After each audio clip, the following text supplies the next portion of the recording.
All of recorded history can be seen as an attempt to understand the world and the cosmos, to understand our place amidst awesome and sometimes bewildering forces.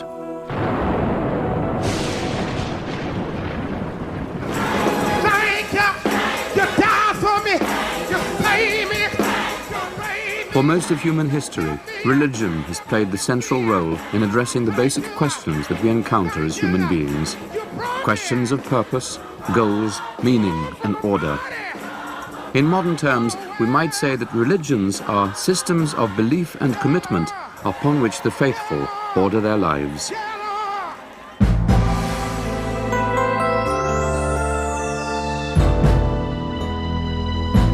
In the present age, the achievements of reason and science have grown far beyond the expectations and dreams of those who lived only 1 or 2 centuries ago. Many have come to doubt or reject long-standing religious traditions whose affirmations cannot be proven or validated by reason. Life in the Western world at the turn of the 21st century is largely secular. There are many questions about the future role of religion, and also about what will secure the values that so often can seem to be only arbitrary statements of choice or belief. Humans seem to have understood from the earliest times that we are social creatures. Each person is born into a social context that's much greater than his or her own individual existence. And we come to know ourselves through our relationships within this social world.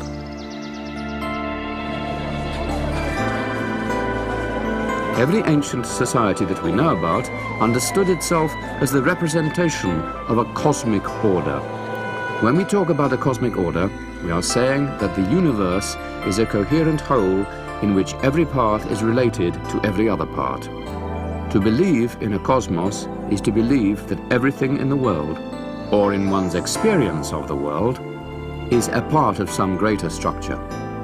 We might say that the cosmos has a larger meaning or purpose beyond the fate of individual lives.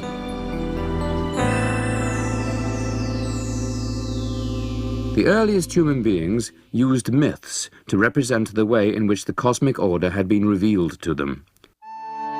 By myth, we do not mean a deliberate fabrication or falsehood. We mean a story that proclaims some truth about an aspect of existence. Virtually every religion throughout history has required that its followers submit to something greater than themselves. For example, the early peoples of Mesopotamia, an area now known as Iraq, believed that the ultimate source of all authority is Anu, the father of the gods. The Mesopotamians believed that Anu was the same as the heavens. Anu was a part of the cosmic order. The folk religions of ancient China, Japan, and India also saw deities in many forms throughout nature. Most cultures, both in the East and in the West, have had some notion of cosmic order. They haven't always configured it, spelled it out in the same way, but they have nevertheless thought of our life and of nature as, in some way, ordered. Skepticism has called this into question. At the most basic level, it's raised the issue of whether we can even talk about any order or purpose to the universe or to life. It could very well be that we might learn a lesson here from the East and apply it over to the West. In Chinese, there is the word Li.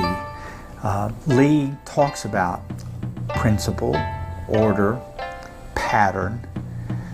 The prime analogy in China is striations inside of gems such as jade, very fine jade. When one holds them up to the light, one sees the order. It's there, but one doesn't then ask, where did this come from? How was it created, and who made it? The same way, by analogy, the Chinese notice order and purpose in life, but do not ask the question that gives rise to so much skepticism in the West. The Hebrews introduced a significant new idea when they affirmed that the cosmic order is transcendent. They said that God is in some way beyond or behind the immediate surface of our experience. For the Hebrews, the heavens are not the same as God. They are created by God, and they are a symbol of God's power and meaning. Of course, the ancient Hebrews were developing their religious ideas long before there was philosophy or formal logic.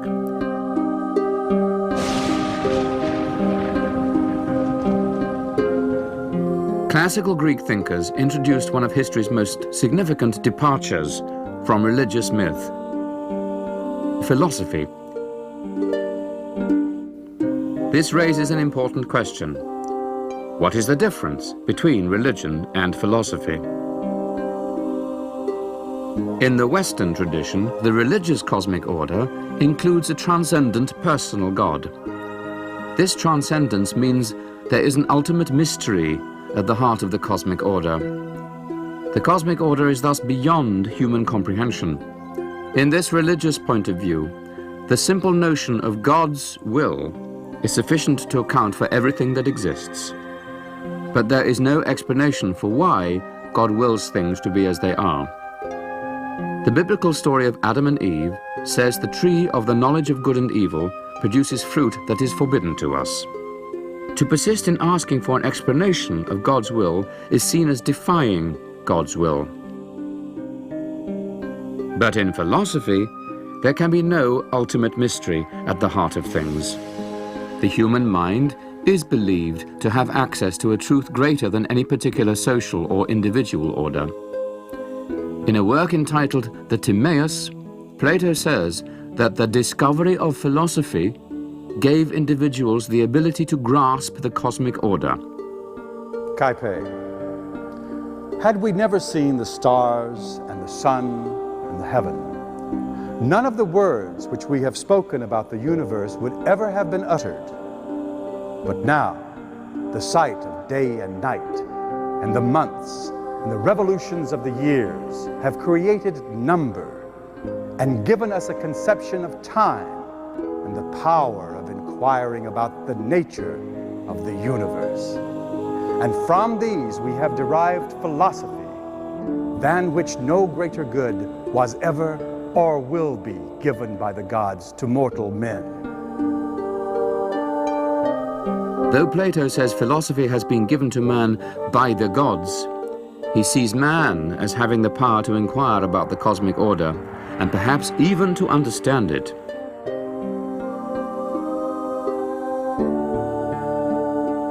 In Plato's dialogue entitled The Euthyphro, Plato describes Socrates asking Euthyphro a question about the gods and morality.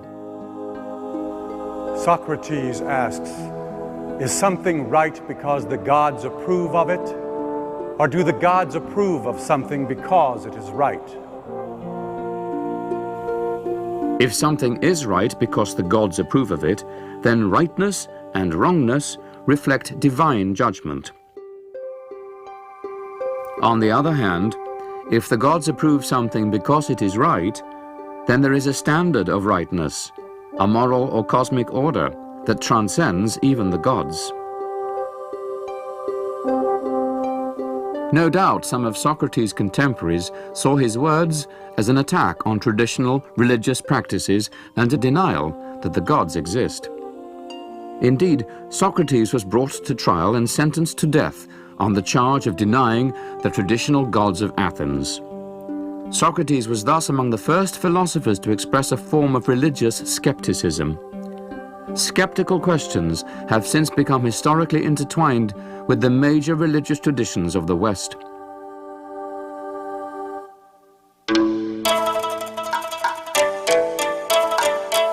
Meanwhile, the great Chinese thinker Confucius had been laying the foundation for a similar revolution in Chinese thought. In about the 6th century BCE, Confucius rejected the mythology and superstition of traditional Chinese folk religion. Instead, he urged more attention to the social and humanistic values of reciprocity and concern for others.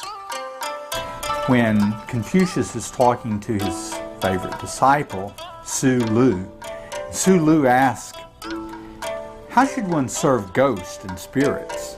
And Confucius answers, till you have learned to serve men, how can you serve ghosts? Those with spiritual insights have always had to defend themselves against the doubts or reservations of skeptics, and skepticism has sometimes led to religious relativism, the belief that no religion has a unique and valid claim on truth. But it is also true to say that many of the deepest spiritual insights have been the product of skepticism. This symbiotic relationship between faith and skepticism has continued throughout history. The ancient skeptic philosophers were generally conservative. They sought peace of mind first by reassuring themselves that reason is limited, and then by accepting social convention as a substitute. It's important to recognize that philosophical skepticism is not a denial of reason and philosophy. It is a reaction against what it sees as excessive claims about the capabilities of autonomous reason. There actually are many kinds of skepticism, each based in a different attitude about what knowledge is, as well as how we come to know things. A skeptic in one sense is not necessarily a skeptic in another. Another way to understand the differences between science and philosophy and religion as ways of understanding human existence and reality is to look at the role that skepticism plays in each one of them. Because the skeptical method of science in asking questions and seeking knowledge ultimately leads to quantification. The kinds of questions science answers are usually those that deal with the nature of what we would call truth or knowledge about reality, measurable things. On the other hand, the skeptical method in philosophy has always sought two other things. Not just the kind of truth we associate with knowledge of the world, but it sought to ask questions about what is good or what is bad, what is beautiful or what is ugly. And here, when we're dealing with goodness and beauty, we're looking at things that can't be put into mathematical, quantifiable formula. So in the beginnings, in particular, there are certain affinities between philosophy and science that separate them from religion. It's a bit of a simplification, but we can say at this point that religion is an effort to understand the universe in supernatural terms, philosophy and science in natural terms. The ancient Hebrews believed that a directly created, benevolent cosmic order will fulfill God's purpose at the end of history. Christianity added three things to this notion: the concept of original sin, belief in the divine incarnation in Jesus Christ, and the expectation that the human race will be redeemed through the church. But if the cosmic order is divine and benevolent, how could evil exist in the world? As some observers have put it, a religion can make sense only if we can affirm its doctrines in the presence of a terminally ill child. In effect, we must come to terms with why the innocent suffer. In the 4th century CE, Augustine was among the first major figures in Christianity to respond to this problem. He did so by using Greek philosophical categories to express Christian ideals and commitments. Augustine did not reduce Christianity to philosophy. He sought to use the power of philosophy to clarify Christianity. According to Augustine, evil is not part of the cosmic order. It inhabits the world because God gave humanity the freedom to choose. Augustine says that exercising our freedom would be meaningless if we did not have to overcome our capacity for self-destruction. Unlike God, human beings are imperfect, and we are free to choose failure or to make choices that are inconsistent with our salvation. Christians like Augustine have not been alone in trying to articulate religious insight through the categories of classical Greek philosophy. Thomas Aquinas was a 13th century Dominican monk who vastly influenced modern Roman Catholic thought. As a Christian, Aquinas said that a transcendent cosmic order does exist. He said that the individual can reach that order through the Church. Aquinas believed that human social institutions contribute to achieving the final end of the universe, namely human salvation.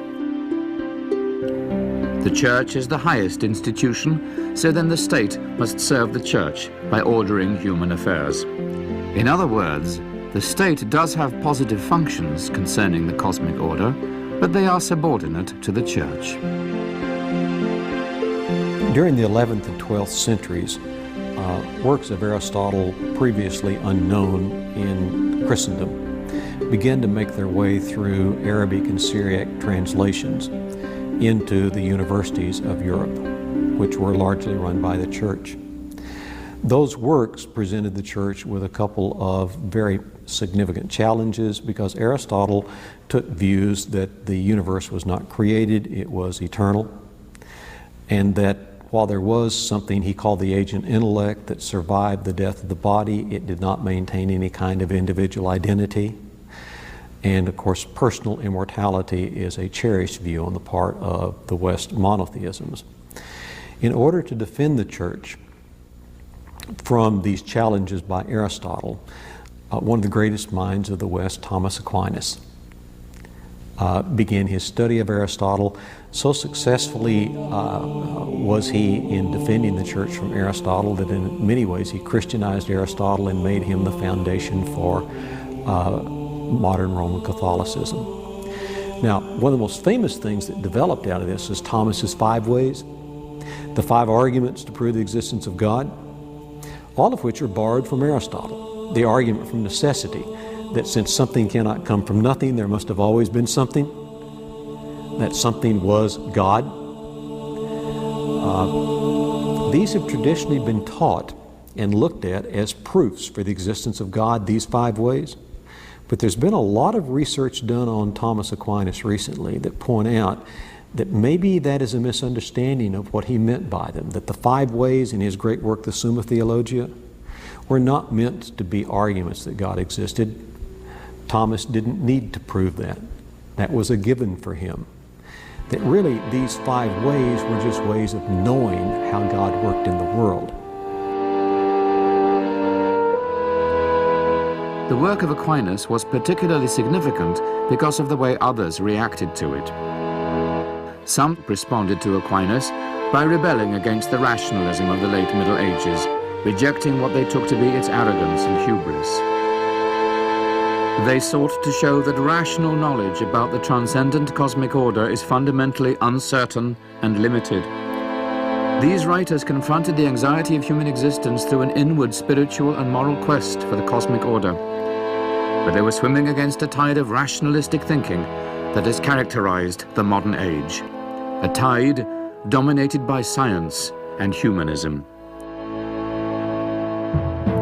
Throughout the ancient and medieval world, the cosmic order had always been understood to be something external to human beings. Either in the external world or beyond it was believed to be some ordered structure to guide human beings in living and ordering their lives.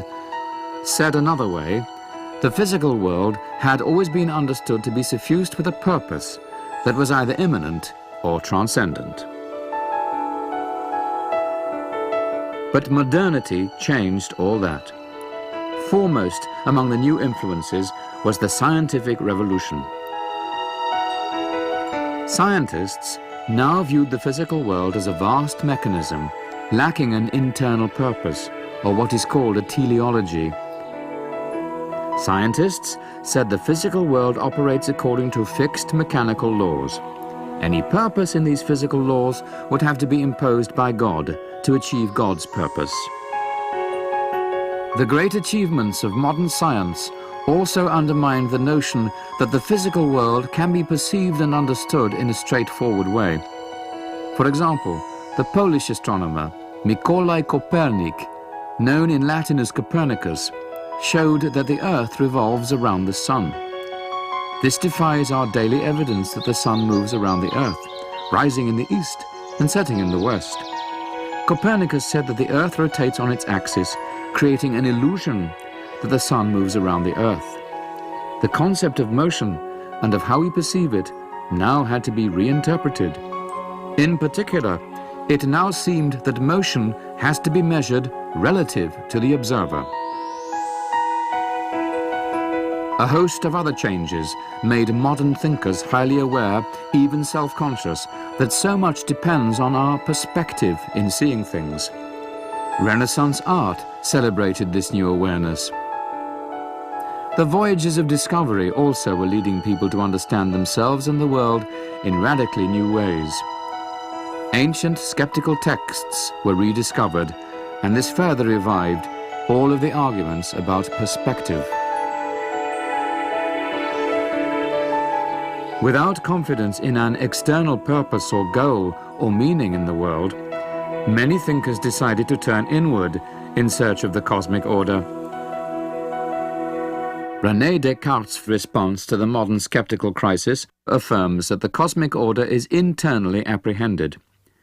But it tries to use intellectual principles to establish that the internal apprehension comes from an external, transcendent God. Descartes believed that it is possible to start with internal intellectual principles and arrive at the truth. His argument begins by saying that we can doubt everything except doubt. Descartes then traces the following logical steps. Since we cannot doubt that doubt exists, and since doubt is a form of thinking, we cannot doubt that thinking exists. If thinking exists, and if thinking requires a thinker, then we cannot doubt that we exist when we think. Among our thoughts is the idea that God is a perfect being. This means that God is omnipotent, omniscient, and good.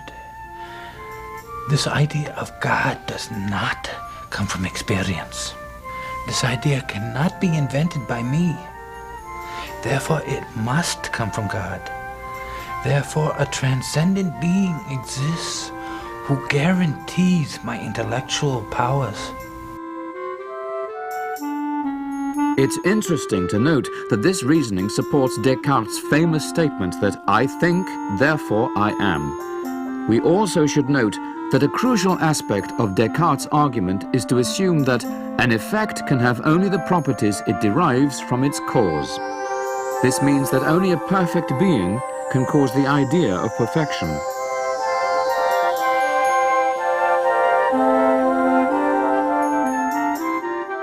In the 17th and 18th centuries, many so-called freethinkers sought to maintain a belief in God while making it compatible with the rationalism of the Enlightenment. The most radical alternative to the skeptical crisis of modernity that still operates within the religious framework says we reach the cosmic order internally and that this cosmic order is not an external structure at all. This is perhaps the full religious implication of modernity. God is not an external structure. This view does not deny the existence of God. It does not deny the existence of a cosmic order. It doesn't even deny a transcendent cosmic order. Rather, it rejects all previous attempts to explain the cosmic order and how humans grasp it and relate to it. This view seeks to internally grasp a cosmic order that is practical or moral rather than theoretical or intellectual. The foremost advocate for this moral concept of cosmic order was the 18th century Prussian philosopher Immanuel Kant. Kant said that order or structure is based in the way we perceive things. It is not based in any objective quality of the cosmos itself.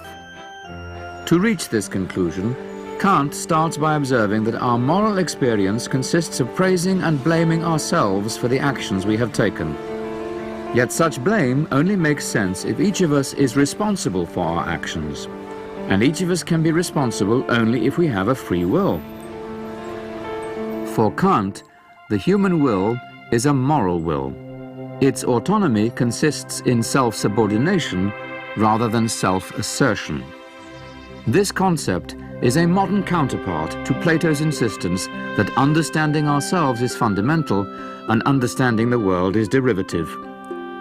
Kant's argument also is a modern counterpart to Augustine, who said that skepticism can be overcome only by an appeal to an internal moral source. In the end, Kant says our moral life makes sense only as an affirmation of some religious attitude towards the world. Our commitments to what is right and wrong must come from belief or faith, not from proof. Kant argued that we cannot derive morality from religion and religion from God, because ultimately there can be no proof of God's external existence.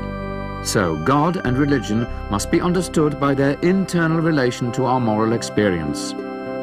This transcendental revolution in philosophical thought is not a form of skepticism, except in the eyes of its detractors. Instead, it is a response to skepticism, and it seeks to preserve our moral and religious intuitions by internalizing them. Let's now go back in time to identify and understand yet another alternative to the skeptical crisis of modernity. Here again, the cosmic order is reached internally, but now science is believed to explain how the laws of nature cause our internal mental processes to work. The cosmic order is seen to be purely natural rather than transcendent. This naturalistic outlook is the basis of the modern conflict between religion and science, or at least between religion and a certain conception of science. This version of what we might call natural determinism originated in the 17th century's skeptical arguments against religion. The emergence of modern science was a threat not just to Western religion, Islam, Judaism, Christianity, but to religion itself, wherever it might be found, in terms of the advances in astronomy which questioned our place in the universe itself, anthropology, which reconnected us to species that religions had not really thought of us being connected to. These changes had effects not merely on how we understood the Bible in Western civilization or the Quran, but also how the Chinese and the Indians understood their faith as well. And the challenges posed to miraculous beliefs spilled over everywhere. Consider just, for example, the advances made by psychology, and how psychology looked inward and said that religious belief was essentially a matter of answering wishes and desires on our part. Why do we pray? We pray because we don't feel that we have control over life. And so these were great skeptical challenges posed by science. All these tumultuous changes had profound consequences for the world of religion. Among the early effects of these changes was a powerful rationalistic movement that has come to be known as the Enlightenment. Many thinkers now adopted an optimistic, confident view that the power of science and reason finally could conquer the ills of the human condition. Religion had failed to win this battle, and now science seemed capable of victory. What scholars call the Enlightenment Project essentially was an attempt to define, explain, and control the human predicament through scientific technology. This was an important aspect of the scientific response to the skeptical crisis of modernity. The Enlightenment attempted to supplant both religion and philosophy with Newtonian science. It banished any other intellectual foundation from its way of seeing and explaining the world. This new outlook is known as scientism. Here, nature is seen as a self-contained system that can explain itself without recourse to any outside source. For a scientist, the cosmic order is immanent within nature. Between 1830 and 1842, the French thinker Auguste Comte published a 6-volume work entitled A Course in Positive Philosophy. Here, Comte gave birth to both a new science, which he called sociology, and to a point of view that soon came to be known as positivism. Throughout his work, Kant expressed a mood that has captured many minds since the 17th century. He said that if the methods of the physical sciences appear to be so magnificently successful, why shouldn't we abandon all other methods and simply apply scientific reasoning to all our undertakings? This 19th century positivist program has been a powerful force right up to our own day. In economics and political science, vastly more attention is given to quantifiable matters than to those we cannot quantify. Many disciplines have sought to align themselves with the natural sciences, often distancing themselves from more philosophical and less measurable undertakings. The proponents of the Enlightenment also used the newly established social sciences to explain the powerful psychological force behind what they saw as misguided religious convictions. Sigmund Freud, the founder of psychoanalysis, said God is a fantasy. He diagnosed all religious belief as an illusion based in the wish for some power or order that does not exist. Sigmund Freud was among those who responded with secular and scientific answers to the modern skeptical crisis. This is the idea that concepts of a cosmic order are merely illusions or human creations. In this view, there is no such thing as the cosmic order. Positivists had debunked religion, and now there would be a debunking even of science. Actually, proponents arrive at this view in stages. First, we might say that even if there is a cosmic order that science can discover, there's no reason to believe that this natural order is benevolently disposed to human beings. Here Nietzsche and Darwin enter our story. Darwin's notion of evolution undermined the view that God designed the universe to benefit humans. Darwin's nature is not a system of timeless laws with clearly repeatable patterns designed for our preservation, intervention, and manipulation. Darwin said that nature evolves in a way that entails both destruction and creation. Unquestionably, one of the major controversies today is between evolution and creation. I would argue that if they are both understood correctly, they are not necessarily in conflict with one another. The belief in creation that one finds in Genesis is not an explanation about how the universe came into being. It's an explanation of the meaning and the purpose. If you want to put it another way, what religion tells us is the why. What science tells us is the how. First of all, that what's meant by days there could be millions of years.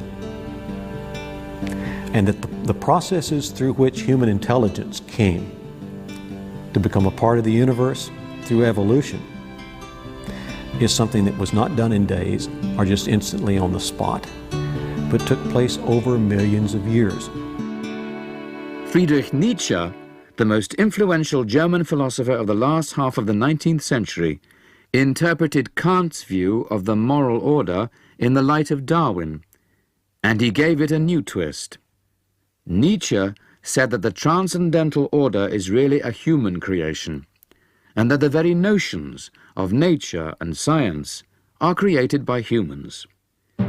The most famous expression of this view is the message from Nietzsche's character Zarathustra, who says, "God is dead." Nietzsche rejects the existence of any transcendent reality, and he says the Jewish and Christian idea of God is a lie that's utterly unworthy of belief.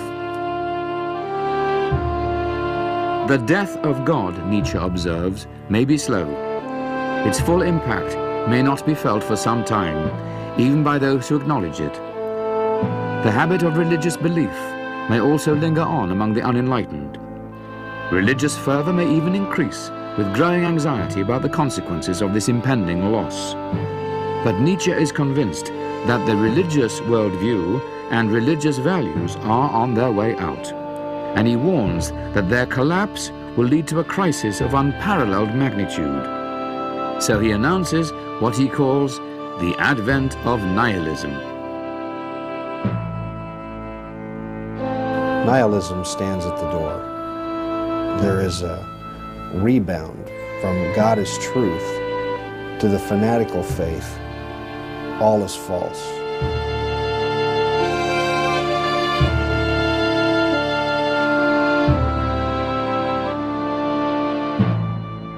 Nietzsche seeks to go beyond the nihilism that results from the collapse of religious and metaphysical ways of thinking. We've become cold, hard, and tough in the realization that the way of this world is anything but divine. We know it well. The world in which we live is ungodly, immoral, inhuman. We have interpreted it far too long in a false and mendacious way, in accordance with the wishes of our reverence. That is to say, according to our needs. Nietzsche appeals for the will to boldly assert itself. Mankind will the void, rather than be void of will. Nietzsche is saying that mankind, instead of accepting the void, will prefer destruction for its own sake. Said another way, the alternative to affirmation is to descend into destruction and death. Many have interpreted the world wars of the 20th century to be the fulfillment of Nietzsche's vision. Yet there remains in Nietzsche an element of morality when he says there is more power in self-control, philosophy, and art than in the subjugation of others. The issue of existentialism, and in particular its relationship to human life, has been very badly misunderstood, I think. The stereotype of existentialism is it is an atheistic view that essentially ends up arguing that life is absurd or without meaning. Now, certainly there have been some on the fringes of existentialism that have taken that position. But for me, the more important existentialists have not essentially argued that point of view. In this sense, there are two kinds of existentialism, what might be called atheistic existentialism and, for lack of a better term, theistic, or call it religious existentialism. The atheistic existentialists have been the best known, and that's the reason for the stereotype. But even those existentialists have not argued that life is completely without meaning. As atheists, they of course have argued that since there is no transcendent experience in human life, a God or a divinity, no meaning can come from that which goes beyond what is human. And most of them have argued that because the nature is neutral, that meaning and value and purpose cannot come from nature. But Albert Camus and Jean-Paul Sartre and Nietzsche, the three best known atheistic existentialists, have all in their own way indicated that there are various ways that human beings create meaning in their lives. Some of them have emphasized more the courage it takes on the part of the individual to create that meaning, Nietzsche and Sartre in particular. But in Camus, we find the view that human relationships of love and joy create meaning in our lives. So even the atheistic existentialists don't really end up arguing that life is without meaning. They just say we can't get that meaning from a God or from the indifference of nature. In the 20th century, government has grown rapidly in America and Europe, chiefly by taking over and dramatically expanding what had been the charitable and social role of religious institutions. Healthcare, education, and social institutions funded by government have marginalized the social roles of churches and synagogues. The doctrine of separating church and state also has been interpreted more and more strictly. This has increasingly removed religion from social initiatives and from the public debate about them. The cumulative impact of the modern skeptical crisis perhaps can be seen best in the work of Thomas Henry Huxley, an eminent scientist in 19th century Britain. As a young man, Huxley had embraced theism, believing that the order and design of nature is evident and that there is an infinite author. In 1869, after reading Darwin, Huxley came to reject this theism and coined the term agnosticism to describe his position. An agnostic believes that questions about the ultimate nature of the universe cannot be answered. There is no basis for belief in any transcendent reality. Therefore, we should suspend judgment on the issue. Huxley treated this as a factual question about an external structure, and he maintained that it is immoral to hold a position for which there is no logically satisfactory evidence. Huxley found that even science and the standards of rationality must appeal to certain values. They cannot function in circumstances that are devoid of any values at all. Yet the universe doesn't tell us what values we should affirm. Huxley observed the divine government of the universe and found it to be amoral. It is a mixture of pleasure and pain that has little to do with morality. This leaves us with the question, if moral values are not based on what we discover about nature, and if moral values are not to be rejected completely, then how can we make sense of our moral life? For centuries, especially in the West, it was thought that morality was always bound up with and connected to one's religion. Now, however, the disciples of Huxley and Darwin, the new scientists, sociobiologists, we call them, are finding the precursors to human morality in species that are not even humans, higher primates.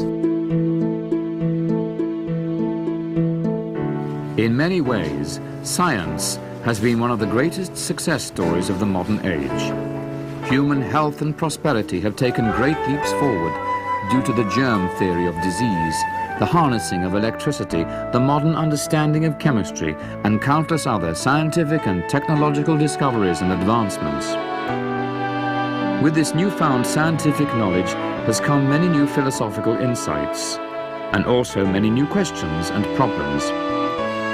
Among the most profound intellectual revolutions has been the theory of relativity, which places the emphasis on the role of the observer rather than on the object observed. To put it in layman's terms, both science and philosophy have learned that what you see depends on where you stand. And this notion has had vast consequences for theology, especially for traditional religious doctrines that make claims about ultimate objective truth. Relativism came to be a prominent feature not only of science and philosophy, but also of religion and morality. By the late 20th century, many theologians accepted the idea that all religious beliefs are essentially valid and equal, that none can justify a claim to embrace ultimate truth. Instead, religious beliefs and moral commitments are both seen as personal, as matters of taste and personal choice. Over 2 millennia after they were first recognized, the problems raised by the ancient skeptics have not been resolved, either by philosophy, theology, or science. Yet continued scientific discoveries about things like the vast size and age of the universe and the sheer power and beauty of natural events and forces have effectively reinforced those religious sentiments that are rooted in observing how brief and how small a human life is. Still, there remain the profound questions about what it means to be alive. Reason alone often fails to answer or settle such questions and issues. But it is also true to say that the desire for meaning and purpose is universal.